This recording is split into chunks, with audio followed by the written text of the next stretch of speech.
کیسا پلید. یہ اس وقت کی بات کر رہا ہوں جب یہ بھی وہ مسلمان نہیں ہوئے تھے. جب وہ مسلمان ہو گئے تو پھر تو رضی اللہ تعالیٰ عنہ. اپنے کو اپنے ابو سفیان کیسا پلید. بسم اللہ الرحمن الرحیم. رب اشرح لی صدری ویسر لی امری واحلل عقدۃ من لسانی یفقہوا قولی.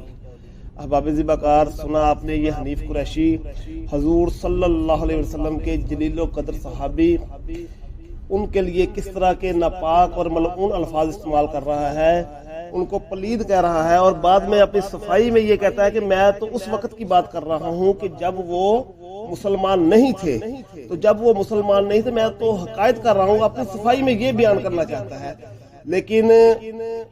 یہ بارہا حضرت امیر معاویہ رضی اللہ تعالیٰ عنہ کی، حضرت عائشہ صدیقہ کی اور دیگر صحابہ کرام کی گستاخی کر چکا ہے. تو اس کی اس طرح کی کوئی طویل قابل قبول نہیں ہے، بلکہ میں اس کا ایک واقعہ یاد دلاتا ہوں کہ گستاخی شروع کیسے ہوتی ہے اور گستاخی کن الفاظ سے اور کن الفاظ کو قابل اعتراض سمجھا جاتا ہے. یہ استدلال یہ خود بھی کر چکا ہے. اگر میرے اس استدلال پہ یہ اعتراض کرے گا تو پھر میں اس کی ویڈیو نکال کر اس کے منہ پہ ماروں گا. جب اس نے خود یہ استدلال کیا تھا، جب میں اس کے خلاف وہی استدلال کرنے لگا ہوں جب اس نے اپنے فریق مخالف کے لیے وہ استدلال کیا تھا. صحیح بخاری شریف میں حضرت عائشہ صدیقہ رضی اللہ تعالیٰ عنہ سے روایت ہے، وہ فرماتی ہیں ان عائشہ ذکر عندہا ما یقطع الصلاۃ، کہ ان چیزوں کا ذکر ہو رہا تھا جو نمازی کے آگے سے گزر جائے اور نماز ٹوٹ جاتی ہے. کون کون سی چیزیں؟ القلب والحمار والمرآ، یعنی کتا، گدے اور عورت. تو یہ جو ذکر ہو رہا تھا، صحیح بخاری کی روایت آپ کے سامنے پڑھا ہوں کہ اس کو عائشہ صدیقہ نے یہ سنا کہ یہ چیزیں نماز کو توڑ دیتی ہیں، تو وہ آگے فرماتی ہیں فقالت سبحتمون بالحمر والکلاب. وہ جو بندہ اس کا ذکر کر رہا تھا تو عائشہ صدیقہ نے فرمایا تم نے مجھے یعنی عورت کو کتوں اور گدوں سے ملا دیا. یعنی یہ چیز بھی ان کو، یہ الفاظ بھی قابل اعتراض لگے اور انہوں نے اس پر اعتراض کیا. حالانکہ عائشہ صدیقہ کو کسی نے گدے کے ساتھ نہیں ملایا تھا، معاذ اللہ ثم معاذ اللہ، یا کتوں کے ساتھ نہیں ملایا تھا، لیکن اکٹھا ذکر کیا عورت کا اور ان جانوروں کا، اکٹھا ذکر کیا. اس پر بھی عائشہ صدیقہ رضی اللہ تعالیٰ عنہ نے اعتراض کیا اور فرمایا کہ تم نے ان چیزوں کے ساتھ ہمیں ملا دیا. تو اب ایک گستاخی کا لیول اور قابل اعتراض الفاظ جو تھے اس کی میں نے مثال پیش کی ہے کہ کہاں سے گستاخی شروع ہو جاتی ہے، اور کس چھوٹے سے الفاظ سے بھی کسی ہستی کے لیے وہ الفاظ بولے جائے تو وہ قابل گرفت اور قابل اعتراض اور گستاخی ہوتے ہیں. لیکن یہ جلیل و قدر صحابی رسول اور رسول اللہ صلی اللہ علیہ وسلم کے سسر، ان کے لیے یہ کہہ رہا ہے کہ وہ پلید، تو پھر کہتا ہے کہ یہ میں حقائق کر رہا ہوں. اگر برس بھی تنزل مان بھی لیا جائے کہ یہ حقائق ہے تو پھر بھی یہ قریشی صاحب کی جان نہیں چھوٹ سکتی، کیونکہ بطور حقائق بھی یوں صحابہ کرام کے بارے میں ناپاک اور ملعون بے ادبی پر مشتمل الفاظ بولنے سے حدیث پاک کے صریح حکم کی مخالفت نظر آتی ہے. کیونکہ نبی کریم صلی اللہ علیہ وسلم نے ارشاد فرمایا ان الاسلام یہدم ما کان قبلہ، کہ اسلام جو ہے وہ پہلے کے تمام جو گناہ ہوتے ہیں، جرم ہوتے ہیں، وہ ختم کر دیتا ہے. یہ صحیح مسلم کی حدیث میں نے آپ کے سامنے پڑھی ہے. صحیح مسلم جلد 1 صفحہ 112 اور حدیث کا نمبر ہے 121.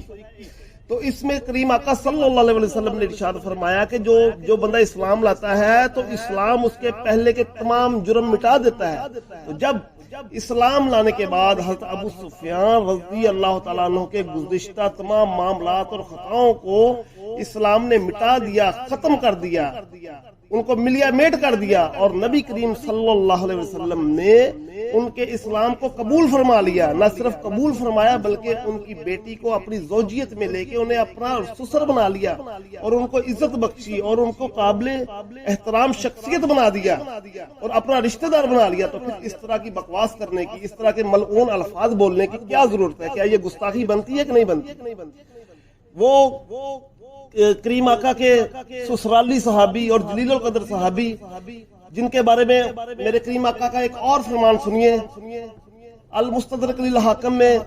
رسول اللہ صلی اللہ علیہ وسلم کا ارشاد موجود ہے، فرماتے ہیں ان اللہ رسول اللہ صلی اللہ علیہ وسلم قال ان اللہ عز وجل اختارنی واختار لی اصحابہ، میرے کریم آقا فرماتا ہے کہ اللہ عز وجل نے سب سے پہلے مجھے چنا اور میرے لیے میرے صحابہ کو چن لیا، فجعل لی منہم وزراء وانصارا واصحارا، کہ ان میں سے بعض کو میرے وزراء بنا دیا، میرے وزیر بنا دیا، اور بعض کو میرے مددگار بنا دیا، اور بعض کو میرے سسرال بنا دیا، یعنی میرے سسرالی بنا دیا، جس طرح حضرت ابو سفیان رضی اللہ تعالیٰ عنہ ہو ان کے سسرالی تھے۔ آگے فرماتے ہیں فمن سبہم فعلیہ لعنۃ اللہ والملائکۃ والناس اجمعین، جو ان میں سے کسی کو بھی برا کہے گا اس پر اللہ کی بھی لعنت ہے، سارے فرشتوں کی بھی لعنت ہے، تمام انسانوں کی بھی لعنت ہے۔ آگے میرے کریم آقا فرماتے ہیں لا یقبل اللہ منہ یوم القیامت لا صرف ولا عدل، اس کا قیامت کے دن نہ کوئی نفل قبول ہوگا اور نہ کوئی فرض قبول ہوگا۔ اب دیکھیں میرے کریم آقا صلی اللہ علیہ وسلم کے سسرالی صحابی، جس کے بارے میں یہ مستدرک للحاکم کی میں حدیث پڑھ چکا ہوں اور ان متعدد کتابوں میں یہ حدیث موجود ہے کہ ان کے لیے اس طرح کے الفاظ بولے اور ابھی تک ان الفاظ پر اس نے توبہ نہیں کی، تو بغیر توبہ کے مر گیا، تو کریم آقا نے اس کے لیے پھر یہ جو لعنت، خدا کی بھی لعنت، مصطفیٰ کی بھی لعنت، فرشتوں کی بھی لعنت، تمام انسانوں کی بھی لعنت، یہ لعنت کا حقدار ہے اگر یہ گستاخی سے اس سے توبہ نہیں کرے گا، کیونکہ میرے کریم آقا کا واضح الفاظ ہے ان میں سے جو کسی کو بھی برا کہے گا اس کے لیے تو پھر یہ وعید میرے کریم آقا ارشاد فرما گئے ہیں۔ اسی طرح اس کو سمجھنے کے لیے ایک اور روایت ابو داؤد کی آپ کے سامنے پڑھتا چلتا ہوں، حضرت سیدہ عائشہ صدیقہ رضی اللہ تعالیٰ عنہ سے مروی ہے کہ ایک موقع پر سفر کے دوران حضرت صفیہ رضی اللہ تعالیٰ عنہ کا اونٹ جو ہے وہ بیمار ہو گیا، تو کریم آقا صلی اللہ علیہ وسلم نے حضرت سیدہ زینب سے فرمایا کہ اپنے پاس جو فالتو اونٹ ہے وہ اس کو حضرت صفیہ کو دے دے، تو وہ چونکہ پہلے یہودی مذہب پر تھی تو اس پر استفہام انکاری کے طور پر حضرت سیدہ زینب نے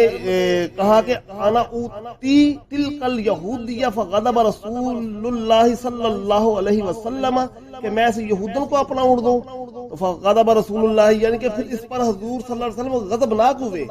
تو اس سے بھی پتہ چلا کہ کسی کو اس کے سابقہ مذہب پر کہنا کہ تو پہلے یہودی تھا، تو اس پر بھی کریم آقا نے غضب فرمایا، اور اس حدیث سے ہمیں پتہ چل گیا کہ کسی کو اس کی سابقہ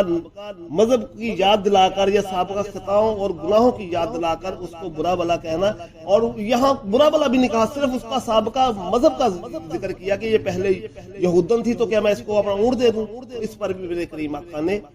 اعتراض فرمایا۔ تو اگر یہی طریقہ ہے کہ اس طرح وہ جو کہتا ہے کہ گستاخی نہیں ہوتی، اگر میں یہ کہوں کہ حنیف قریشی پلید، ناپاک، غلیظ، نجس وغیرہ وغیرہ اس طرح کے الفاظ بول کے تو میں کہوں کہ پھر حنیف قریشی اور اس کے جو چیلے ہیں ماننے والے ان کو غصہ نہیں کرنا چاہیے، کیونکہ میں اس کی طویل پیش کروں گا کہ میں تو اس وقت کی بات کر رہا ہوں کہ جب قریشی صاحب اپنی ماں کے پیٹ میں تھے، تو یقیناً اس وقت ان کی حالت تو یہی تھی جو میں نے بیان کی ہے۔ تو کیا آپ کے لیے میرے یہ الفاظ گستاخی اور بے ادبی کہلائیں گے یا اس کو آپ عزت سمجھیں گے؟ میرے ان الفاظوں پر اب اس کو کسی ماننے والوں کو اعتراض نہیں ہونا چاہیے، کیونکہ میں نے تو وہ الفاظ بولے جو حقیقت پر مبنی ہیں، تو اس کے جو ماننے والے اس کو بڑے بڑے القاب دیں اور جو مرضی دیں، وہ چاہے کہیں یہ آپ نے اس طرح کے الفاظ بول دیے، لیکن ہمارے نزدیک تو وہ مفتی اران، شمشیر قم، شہنشاہ مترفزہ اور بڑے بڑے اس سے بھی بڑے القاب جو مرضی دیتے پھرے، لیکن جو بھی ہے صحابہ کا گستاخ کریم آقا صلی اللہ علیہ وسلم کے فتوے سے ملعون ہے، اس پر اللہ کی بھی لعنت ہے، فرشتوں کی بھی لعنت ہے، جب تک وہ توبہ نہیں کرتا۔ تو یہ رسول اللہ صلی اللہ علیہ وسلم کے جلیل القدر صحابی کو اس نے پلید کیا، اپنے جب تک اس گستاخی سے توبہ نہیں کرتا اس پر لعنتوں کا نزول ہوتا ہی رہے گا۔ آپ جو مرضی کہیں، جتنے مرضی اس کو لقب دے لیں، جتنا بڑا اس کو عالم کہیں، لیکن کریم آقا کے صحابہ کا گستاخ ہے تو لعنتی ہے۔